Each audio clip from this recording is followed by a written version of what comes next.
ሰላም ጤና ይስጥልኝ ውድና የተከበራችሁ የዚህ ቻናል ተከታታዮች፣ ዛሬም እንደተለመደው እጅግ ጠቃሚ በሆነ የህግ ምክር መጥቻለሁ። የዛሬ ርዕሳችን እንግዲህ ምንድነው? በአሰሪና ሰራተኛ አዋጁ ያለ ማስጠንቀቂያ የስራ ውል የሚቋረጥባቸውን ሁኔታዎች እና የይርጋ ጊዜን የምናይ ይሆናል። የስራ ውል ሲቋረጥ ለሰራተኛው የሚከፈሉት ጥቅማ ጥቅሞች አሉ። አንድ የስራ ውል ሲቋረጥ ለሰራተኛው የሚከፈሉት ጥቅማ ጥቅሞች አሉ። ነገር ግን አንድ ሰራተኛ ያለ ማስጠንቀቂያ ከስራ ሲባረር እነዚህ ጥቅማ ጥቅሞች የሚያጣባቸው ሁኔታዎችም አሉ። ዛሬ የምናየው ምንድነው? እንግዲህ አንድ ሰራተኛ ያለ ማስጠንቀቂያ ከስራ እንዲሰናበት የሚያደርጉትን ስህተቶች እናያለን ማለት ነው። ስለዚህ እጅግ ጠቃሚ ቪዲዮ ነው። ቪዲዮውን እስከ መጨረሻው ተከታተሉት። አሁን ቀጥታ ወደ ቪዲዮ እንሄዳለን ማለት ነው። እሺ እንግዲህ የአሰሪና ሰራተኛ አዋጅ ጉዳይ አዋጅ ቁጥር 1156/2011 ላይ እንደተደነገገው አንድ ሰራተኛ ጥፋቶችን ከባድ የሚባሉ ጥፋቶችን ሊያጠፋ ይችላል። እነዚህ ከባድ የሆኑ ጥፋቶችን ካጠፋ አሰሪው ወይም የስራ መሪው ይህን ሰራተኛ ያለ ማስጠንቀቂያ ከስራ ያሰናብተዋል ማለት ነው። እንግዲህ እነዚህ ጥፋቶች ምን ምን ናቸው? እነዚህ ከባድ የሚባሉ ጥፋቶች ያለ ማስጠንቀቂያ የስራ ውል እንዲቋረጥ የሚያደርጉ ጥፋቶች ምን ምን ናቸው የሚለውን አንድ ባንድ እናያለን ማለት ነው። እንግዲህ አንደኛ የሚሆነው ምንድነው? ሰራተኛው የስራ ሰዓትን ለማክበር የማይችልባቸው ሁኔታዎች ተብለው በህብረት ስምምነት በስራ ደንብ ወይም በስራ ውሉ ከተዘረዘሩት ምክንያቶች ውጭ የጽሁፍ ማስጠንቀቂያ እየተሰጠው በ6 ወር ውስጥ በጠቅላላው በ6 ወር ውስጥ ለ8 ጊዜ የስራ ሰዓት አለማክበር። ስለዚህ ምንድነው? የስራ ሰዓትን አለማክበር ነው። በ6 ወር ውስጥ ለ8 ጊዜ ያክል የስራ ሰዓትን አለማክበር ቀጥታ የስራ ውልን ያቋርጣል ማለት ነው። ስለዚህ እዚህ ላይ ልናስተውለው የሚገባ ምንድነው? ሰዓትን አለማክበር ከስራ ያሰናብታል ማለት ነው። ሰዓትን አለማክበር በራሱ የስራ ውል እንዲቋረጥ ያደርጋል ማለት ነው። ስለዚህ ሰዓትን ማክበር ዋናው ነገር ነው ማለት ነው። ብዙ ቦታም ስለሚገኝ የህብረት ስራ ስምምነት ማለት ምን ማለት እንደሆነ ላብራራላችሁ። የህብረት ስራ ስምምነት ማለት ስለ ስራ ሁኔታ፣ ስለ ደሞዝ፣ ስለ ጥቅማ ጥቅም እና መብቶች እንዲሁም ስለ አሰሪና ሰራተኛ ግንኙነት በአሰሪዎች ማህበርና በሰራተኛ ማህበር መካከል በጽሁፍ የሚደረግ ስምምነት ነው ማለት ነው። ይህ እንግዲህ በዚሁ አሁን በያዝነው አዋጅ በአንቀጽ 125 ላይ ተደንግጎ ይገኛል ማለት ነው። ስለዚህ የህብረት ስራ ስምምነት ማለት ምንድነው? በአሰሪዎችና በሰራተኞች ማህበር የሚደረግ ውል ነው ማለት ነው። ስለዚህ ይህን ካየን በኋላ ወደ ሁለተኛው እንሄዳለን ማለት ነው። ሁለተኛው ምንድነው? በዚህ አዋጅ ከተመለከቱት እረፍቶችና ልዩ ልዩ ፍቃዶች ውጭ የጽሁፍ ማስጠንቀቂያ እየተሰጠው በ6 ወር ጊዜ ውስጥ ለ5 ቀናት ከስራ መቅረት። ቅድም ያየነው ምንድነው? እንግዲህ የስራ ሰዓትን አለማክበር ነው። ይህ ደግሞ ከስራ መቅረትን ነው። ስለዚህ አንድ ሰራተኛ በ6 ወር ውስጥ ለ5 ቀናት ከስራ ከቀረ የስራ ውሉ ያለ ማስጠንቀቂያ ይቋረጣል ማለት ነው። ሌላው በስራው ላይ የማታለል ተግባር የፈጸመ አንድ ሰራተኛ በስራው ላይ የማታለል ተግባር የፈጸመ እንደሆነ ይህ ሰራተኛ የስራ ውሉ ያለ ማስጠንቀቂያ ይቋረጣል ማለት ነው። እንግዲህ ታማኝነት፣ አንድ ሰራተኛ ታማኝ መሆን ዋነኛው ተግባሩ ነው። የማታለል ተግባር የፈጸመ ሰራተኛ የስራ ውሉ ያለ ማስጠንቀቂያ ይቋረጣል ማለት ነው። የራሱን ወይም የሌላ ሰው ብልጽግናን በመሻት በማንኛውም የአሰሪው ንብረት ላይ ወይም ገንዘብ አላግባብ መጠቀም እንግዲህ ለራሱ ጥቅም ይሆናል ወይም ለሰው ጥቅም ሊሆን ይችላል። የአሰሪውን ንብረት ያለ አግባብ የተጠቀመ እንደሆን ይህ ሰራተኛ ያለ ማስጠንቀቂያ ቀጥታ የስራ ውሉ ይቋረጥበታል ማለት ነው። ሌላው ሰራተኛው ስራውን ለመስራት ችሎታ እያለው ሰራተኛው ስራውን ለመስራት ችሎታ እያለው የስራ ውጤቱ ባለማቋረጥ በህብረት ስምምነቱ ወይም በስራ መደቡ ወይም በሁለቱ ወገኖች መግባባት ከተወሰነው የምርት ጥራትና መጠን በታች ሲሆን እንግዲህ ቅድም እንደነገርኳችሁ በህብረት ስምምነቱ ወይም አሰሪና ሰራተኛው ስምምነት ሲያደርጉ በተስማሙት ወይም በህግ ሊሆን ይችላል። ከዚህ ከተስማሙት ውጭ በሆነ የአንድ ድርጅት ምርቱ አንደኛ የምርቱ ጥራት እና የምርቱ መጠን እየቀነሰ የመጣ እንደሆን የሰራተኛ ያለ ማስጠንቀቂያ ከስራ ገበታው ይባረራል ማለት ነው። ሌላው እንደ ጥፋቱ ክብደት በስራው ቦታ አምባጓሮ ወይም ጠባጫሪነት ተጠያቂ መሆን። ስለዚህ አንድ ሰራተኛ በስራ ገበታው አምባጓሮ ወይም ጠባጫሪ ከሆነ በዚህ ድርጊቱ አሰሪው ቀጥታ ያለ ማስጠንቀቂያ ከስራ ገበታው ሊያባረው ይችላል ማለት ነው። ሌላው በወንጀል ጥፋተኛ ሆኖ መገኘትና በጥፋቱም ምክንያት ለያዘው ስራ ብቁ ሆኖ አለመገኘት ነው። እንግዲህ እዚህ ላይ የሚታይ ምንድን ነው?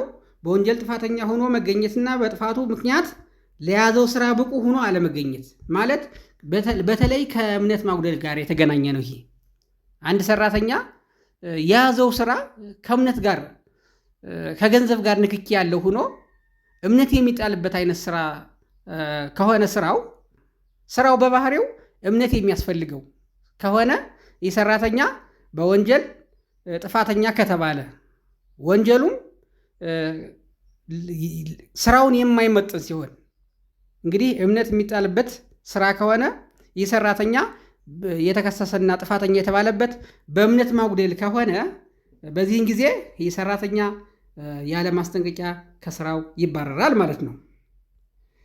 ሌላው በአሰሪው ንብረት ወይም ከድርጅቱ ስራ ጋር በቀጥታ ግንኙነት ባለው ማናቸው ንብረት ላይ ሆን ብሎ ወይም በከባድ ቸልተኝነት ጉዳት ማድረስ ነው።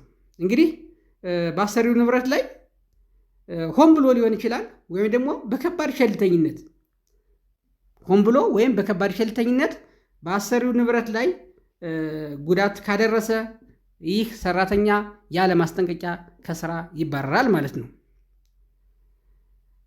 ሌላው በአንቀጽ 14 ንዑስ አንቀጽ 2 ላይ የተመለከቱትን ህገወጥ ድርጊቶች እየፈጸመ እንግዲህ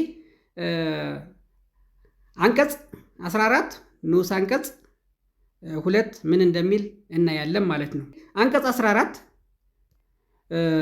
ንዑስ አንቀጽ 2 ምን ይለናል?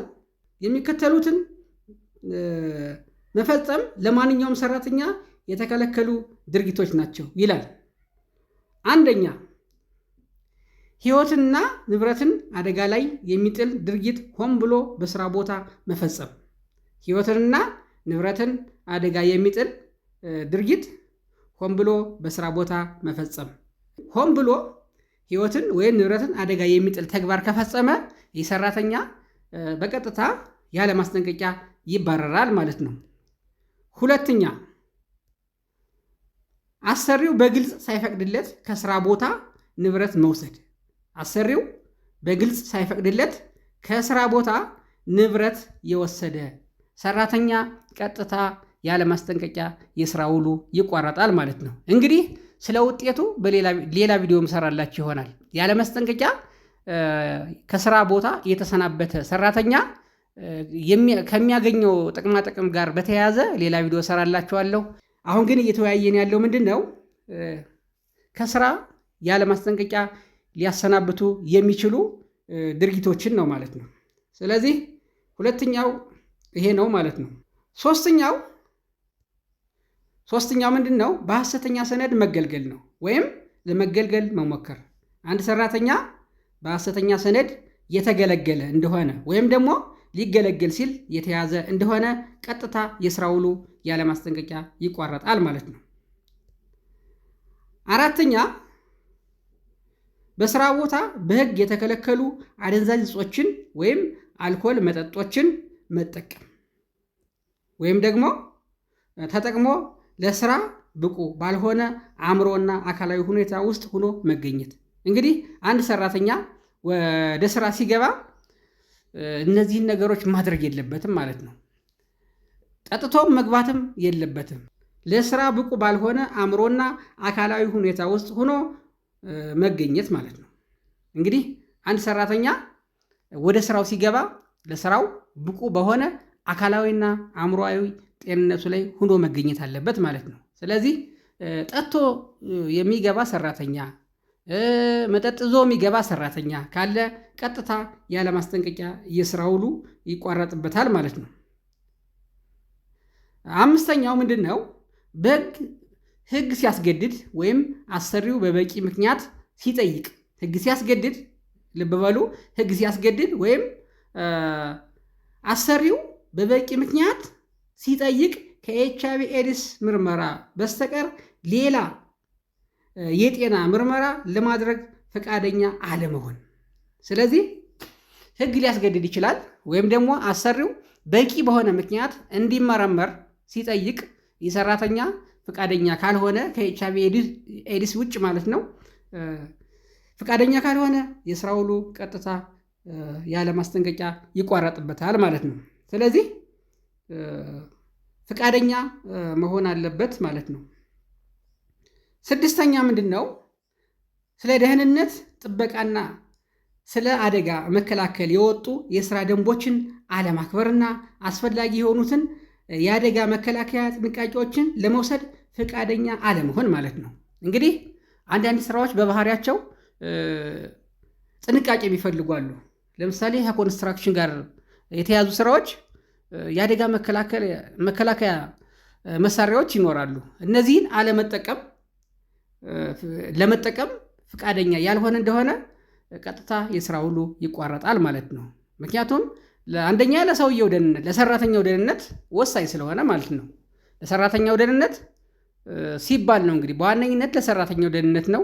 ሌላው ግን አሰሪውም በስሩ ያሉትን ሰራተኞች ደህንነታቸውን የመጠበቅ ግዴታ ስላለበት እነዚህን ለደህንነት የሚጠቅሙ መሳሪያዎችን አልጠቀምም ያለ ሰራተኛ ካለ ቀጥታ የስራ ውሉ ያለ ማስጠንቀቂያ ይቋረጥበታል ማለት ነው። ስድስተኛው ይህ ነው። ሰባተኛው በህብረት ስምምነት። እንግዲህ የህብረት ስምምነት ቅድም እንደነገርኳችሁ ነው። በህብረት ስምምነት ከተፈቀደው ውጭ ወይም አሰሪው ሳይፈቅድ በስራ ሰዓት ስብሰባ ማድረግ ማለት ነው። እንግዲህ በስራ ሰዓት ስብሰባ ማድረግ የተከለከለ ነው ማለት ነው።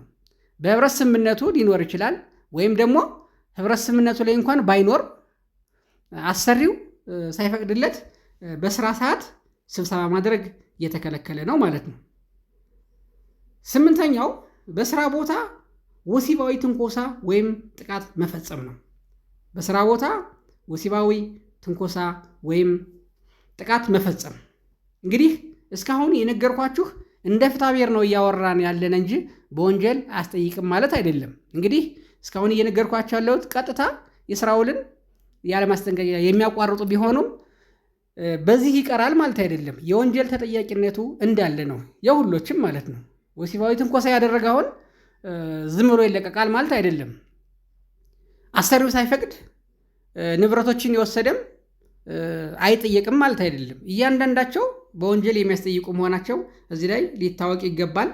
ከዚህ በተጨማሪ በፍትሐብሔር ጉዳይ ነው እያወራን ያለ ነው ማለት ነው። ዘጠኛው በስራ ቦታ አካላዊ ጥቃት መፈጸም ነው። እንግዲህ አካላዊ ጥቃት መፈጸም የተከለከለ ነው። ቀጥታ የስራ ውልን ያቋርጣል ማለት ነው። ሌላው በሰራተኛው ላይ ከ30 ቀናት ለሚበልጥ ጊዜ የእስራት ፍርድ ተፈርዶበት ወይም ተወስኖበት ከስራ ሲቀር። እንግዲህ ፍርድ ተፈርዶበት የእስራት ቅጣት ተፈርዶበት ከ30 ቀን በላይ ከቀረ የስራ ውሉ ያለ ማስጠንቀቂያ ቀጥታ ይቋረጣል ማለት ነው። ሌላው እንግዲህ ምንድን ነው? ያለ ማስጠንቀቂያ የስራ ውል ለማቋረጥ ያስችላሉ ተብለው በህብረት ስምምነት የተወሰኑ ሌሎች ጥፋቶችን መፈጸም። እንግዲህ እስካሁን ያወራናቸው እዚህ አዋጁ ላይ የተቀመጡ ናቸው። ነገር ግን በህብረት ስምምነቱ ላይ ያለ ማስጠንቀቂያ የስራ ውልን ያቋርጣሉ ተብለው የተጠቀሱ ድርጊቶች ካሉ እነዚህን ድርጊቶች የፈጸመ ሰራተኛ አሁንም የስራ ውሉ ያለ ማስጠንቀቂያ ይቋረጣል ማለት ነው። እንግዲህ በአሰሪና ሰራተኛ አዋጁ በአንቀጽ 27 ንዑስ አንቀጽ 1 ላይ የተዘረዘሩት እነዚህ ናቸው። ንዑስ አንቀጽ 2 ላይ ምን ይላል? አንድ አሰሪ በዚህ አንቀጽ መሰረት የስራ ውል በሚያቋርጥበት ጊዜ የስራ ውሉ የሚቋረጥበትን ምክንያትና ቀን በመጥቀስ ለሰራተኛው በጽሁፍ መግለጽ አለበት ይላል። እንግዲህ እነዚህ ድርጊቶች ሲደረጉ እነዚህን ድርጊቶች የፈጸመ ሰራተኛ ካለ ይህ አሰሪ በጽሁፍ አድርጎ ለሰራተኛው መግለጽ አለበት። አንድ አሰሪ በዚህ አንቀጽ መሰረት የስራ ውል ሲያቋርጥ አሰሪው እነዚህ ድርጊቶች ለፈጸመ ሰራተኛ በጽሁፍ መግለጽ አለበት ማለት ነው። እስካሁን የተነጋገርንባቸውን ጥፋቶች ያጠፋ ሰራተኛ ካለ አሰሪው ወይም የስራ ኃላፊው ምን ማድረግ አለበት? እነዚህን ድርጊቶች መፈጸማቸውም ገልጾ በጽሁፍ አድርጎ ለሰራተኛው ማሳወቅ አለበት ማለት ነው። ይህ ዋናው ግዴታው ነው ማለት ነው። ያሰሪው ዋና ግዴታ ይህ ነው ማለት ነው። ስለዚህ እነዚህን ነገሮች ምን ማድረግ አለበት? በጽሁፍ አድርጎ አሰሪው በጽሁፍ አድርጎ ለሰራተኛው መስጠት አለበት ማለት ነው። ራሱን የቻለ ውጤት ስላለው ነው፣ ህጋዊ ውጤት ስላለው ነው። እንዲህም በሆነ ጊዜ አንድ አሰሪ በዚህ አንቀጽ መሰረት የስራ ውሉን ለማቋረጥ ያለው መብት ውሉ የሚቋረጥበት ምክንያት መኖሩን ካወቀ ከ30 የስራ ቀናት በኋላ በይርጋ ይታገዳል ማለት ነው። እንግዲህ ከዚህ ላይ ዋናው ይህ ነው። ሊሰመርበት የሚገባው ምንድን ነው? አንድ አሰሪ ወይም የስራ ኃላፊው እነዚህ ድርጊቶችን መፈጸማቸውን ካወቀበት ቀን ጀምሮ በ30 የስራ ቀናት ውስጥ ያለ ማስጠንቀቂያ ካላሰናበተው ሰራተኛውን በጽሁፍ አድርጎ ካልሰጠው ዝም ካለ በይርጋ ይታገዳል ማለት ነው። በይርጋ ከታገደ እንግዲህ ራሱን የቻለ የህግ ውጤት አለው ማለት ነው።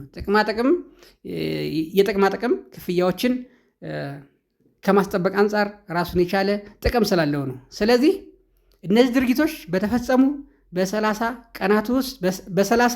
የስራ ቀናት ውስጥ አሰሪው ምን ማድረግ አለበት? ውሳኔ ማሳረፍ አለበት ማለት ነው። በዚህ አንቀጽ መሰረት የሰራተኛው ስራ ውል እንዲቋረጥ ከመደረጉ በፊት ሰራተኛው ከስራ አግዶ ማቆየት ስለሚቻልበት ሁኔታ በህብረት ስምምነት ሊወሰን ይችላል። አሁን እንግዲህ በህብረት ስምምነቱ አንድ ሰራተኛ ይህን ከፈጸመ ይታገዳል የሚል በህብረት ስምምነቱ ሊደረግ ይችላል። በህብረት ስምምነቱ ሊቀመጥ ይችላል። ይህ የህብረት ስምምነት ምን መሆን አለበት? የእገዳው ጊዜ ከ30 የስራ ቀናት ውስጥ መብለጥ የለበትም ማለት ነው። ምክንያቱም ከቅድሙ ይርጋ ህጉ ካስቀመጠው ከቅድሙ ይርጋ ጊዜ ጋር አብሮ እንዲሄድ ነው። ስለዚህ የህብረት ስምምነታቸው ላይ አንድ አሰሪ ለዚህን ያህል ጊዜ ይህን ያደረገ ሰራተኛ ለዚህን ያህል ጊዜ ታግዶ ይቆያል ከስራው የሚሉ ከሆነ እገዳው ከ30 ቀን መብለጥ የለበትም ማለት ነው። እገዳው ከ30 ቀን መብለጥ የለበትም ማለት ነው። ውድና የተከበራችሁ የቻናሌ ተከታታዮች ዛሬ ያቀረብኩላችሁ መረጃ እንግዲህ ይህን ይመስላል። ቪዲዮው እንደጠቀማችሁ ተስፋ አድርጋለሁ። ቪዲዮ ጠቃሚ ነው ብላችሁ ካሰባችሁ ለምታውቋቸው ሸር አድርጉላቸው። በሌላ ቪዲዮ እስከምንገናኝ ሰላም ሁኑ።